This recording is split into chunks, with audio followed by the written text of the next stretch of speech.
A lot of us complain about how nothing works in Nigeria. There's all the conversations about security, about, the agricultural sector, sports. There's a lot of disillusionment around the country. But the one thing that seems to be thriving beyond imagination is the entertainment industry and music in particular. We have artists suddenly conquering the world, winning awards that only seemed like dreams far away.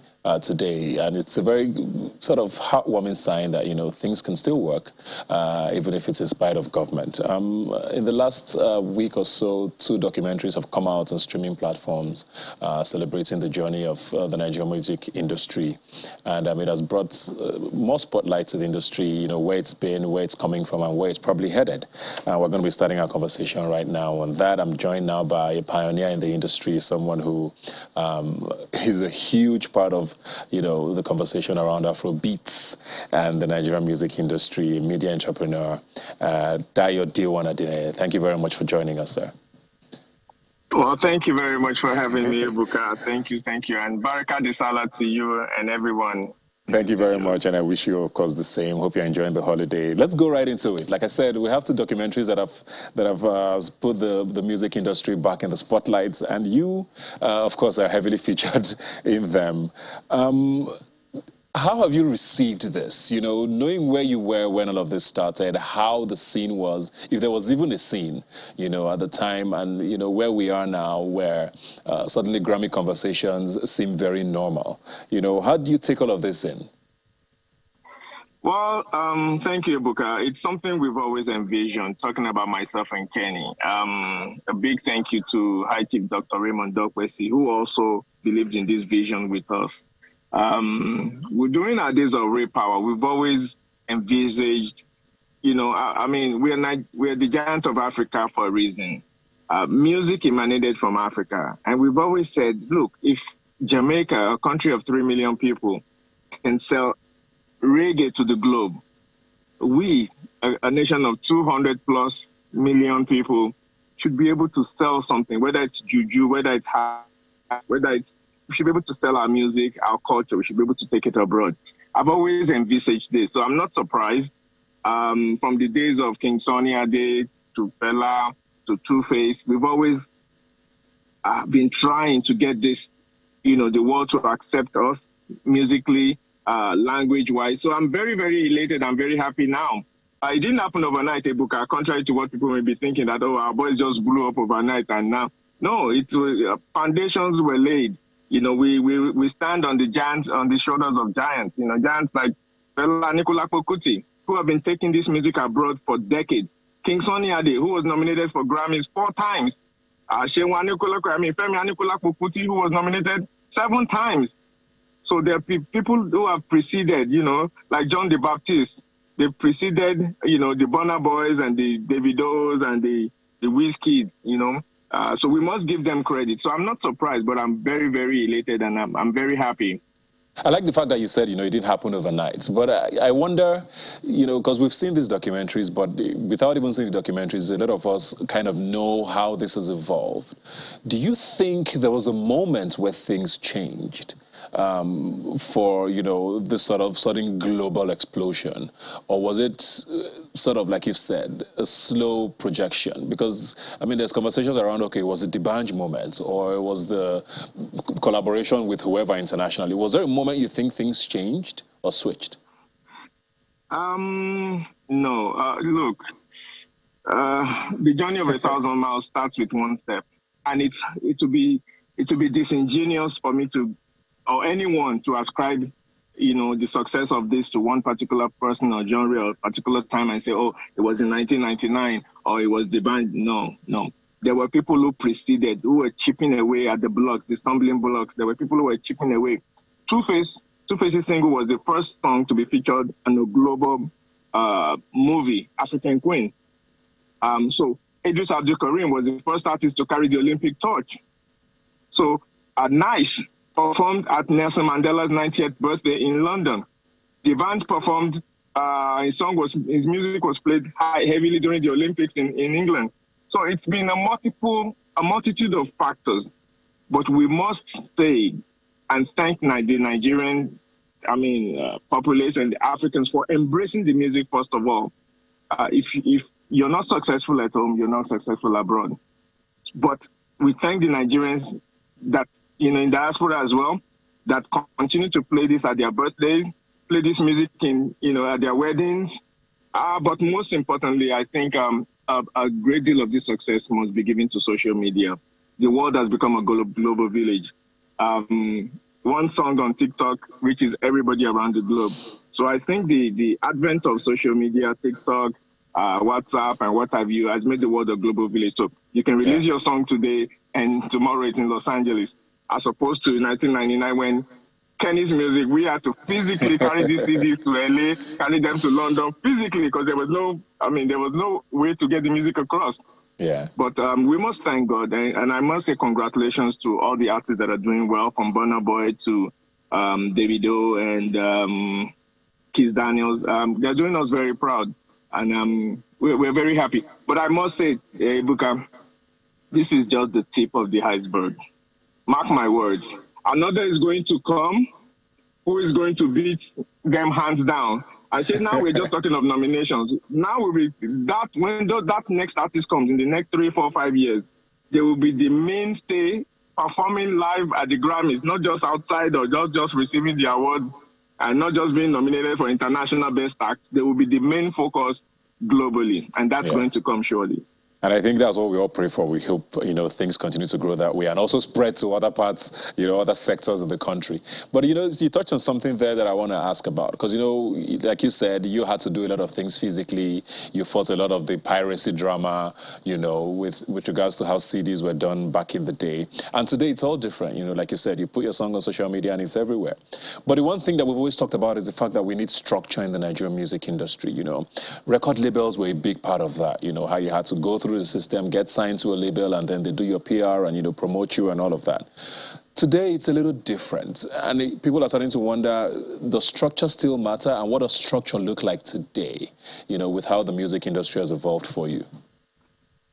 Well, it still very much matters. I mean, look, for every artist that succeeds, you have the manager, you have the dancers, you have the producer, you have the publicist, you have unfortunately, in this our climb, the artist believes, he or she can be everything. You'll be the songwriter, you can be your own manager, or at worst, you get your brother to manage you. Yes, in this part of the world, we've not really gotten that structure. We've not gotten it right.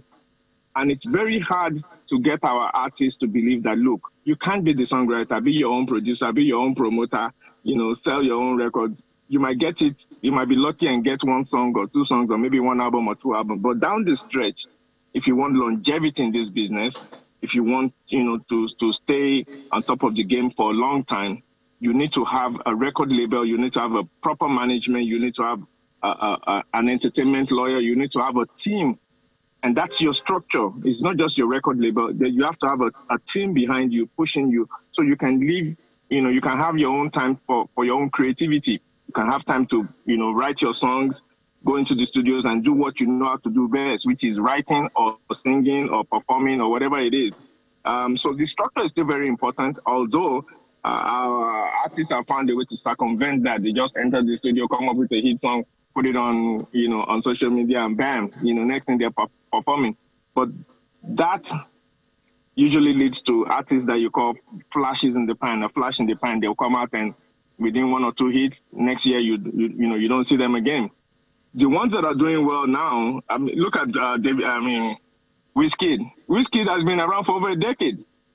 From Empire Records to, you have to have that structure. And he has one of the longest serving managers, Sunday Are, who has been with him for over a decade. So that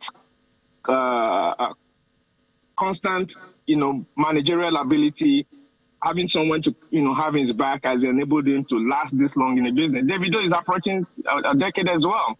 So there's no such thing as overnight success, but you do need to have that team in place. You do need that structure. Yeah, and I hear you, because I wonder sometimes, how you're able to handle all of the artist label drama, which we still kind of see, to be honest, with a lot of people, and which is why I asked about the structural side of things. You were on the other side of the entertainment industry. You were not a performing artist, so you owned a label, you promoted artists and all of that.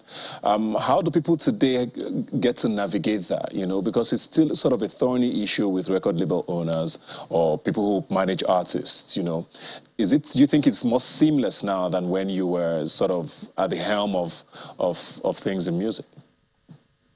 I think it's just about the same. It's just evolving. Why? Different headaches, different years. It's still the same thing. Look, when you pick up a talent, somebody who can sing or can perform, someone that hasn't seen 10,000 naira before in his life, and within a month or 2 or 3 to 6 months, is earning millions in streaming rights or revenues or performing, and somebody's paying 5, 6, 7 million for him per show.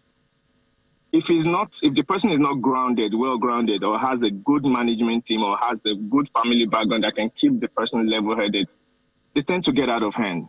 And eventually they start thinking, oh, I don't need this manager, or I don't need this record label. And that's usually what happens.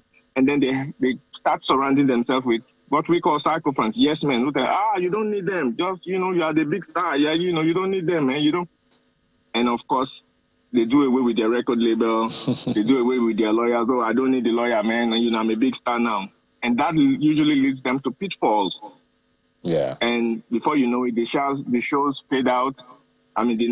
Look, we're a nation of 200 million people. Once you be your star, you become a target. So everybody wants to be the next Burna Boy. Everybody wants to be the next Two-Face or the next Wizkid. So there are a host of talents waiting in the background that want to succeed. So nobody dances forever. You have to yield the dance floor at some point. Michael Jackson, imagine what Michael Jackson was those days. Janet Jackson, where are they? They've yielded the floor to the new crop of stuff. That's going to happen eventually, but we pray that these young men, they listen, they get the team right, and they remain humble. It helps, when you become a star, that's when you need to stay as grounded as possible, so you can continue to do what you know how to do best. On a personal note, do you ever look back and wish this was when you were thriving, considering how crazy the industry is now, whether it's with revenue, with publicity? You took us to the Grammys and we were all dreaming of opening that door one day. Now the door is open, Do you ever look and just wish, why wasn't it my time? The temptation is always there. The temptation is always there to think, but you have to be, you look, everything with its time. When we were there, we rode high too. We had the Hummers and the Range Rovers, and we rode high and we enjoyed it. Yes. But like I said, there comes a time when you must yield the floor. The next generation, look at the world of football. Look at what Pele achieved. Look at, Beckham, when we talk of soccer legends, but look at what Ronaldo and Messi are doing today. And believe you me, in another 5-10 years, someone is going to come who is going to dwarf what Ronaldo. So you can't beef that. You just have to move on. You have to accept that this is the role God sent me to play, and you accept it. And I'm happy with it. I smile when I see any Davido, and I go abroad, and you go to Macy's or any store abroad, and Nigerian music is playing. You go to any wedding, even in India or Jamaica. They're playing Afrobeats. It gives me a lot of joy to have been able to play a small role in that. And I accept that role as a precursor. We were sent ahead to lay this foundation, and I accept my role, and I live with it. And I have no regret. Very well. Before we go now, you are also a politician now. You are a pioneer in this industry. As quickly as you can, how can we sort of translate this build and success in music to other sectors in this country? Because everybody wonders, why is this one sector thriving so much, and why does everything else seem to not be working? What can we do? What can we learn from what the music industry is doing? Look, the important thing is don't be dependent on government. The reason Nollywood succeeded and the reason why our music industry is succeeding is because we didn't wait for government. Yes, it's better when the government is able to provide an enabling environment, but if it's not available, look, like the lady said earlier, resilience. Nigerians are resilient. necessity is the mother of invention. When hunger whack you, you go enter studio by yourself. Whether na 50 naira you get or 1,000 naira, you go enter studio, create something. Look at what Daddy Shoke has been able to do with his life. Look at, what Two-Face has been able to do. So, the way forward is don't wait for government. Go ahead and do what you need to do.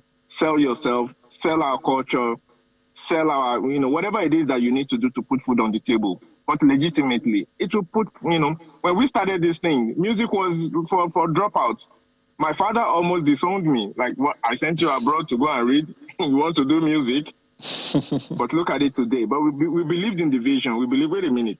We've seen it abroad. We've seen, mega stars come out of music. We've seen people, sing and make, be able to feed their families and make millions. So we just said, we'll stick to it. It will, it will turn out all right. And look at it today. Even doctors, dentists, everybody wants to sing these days.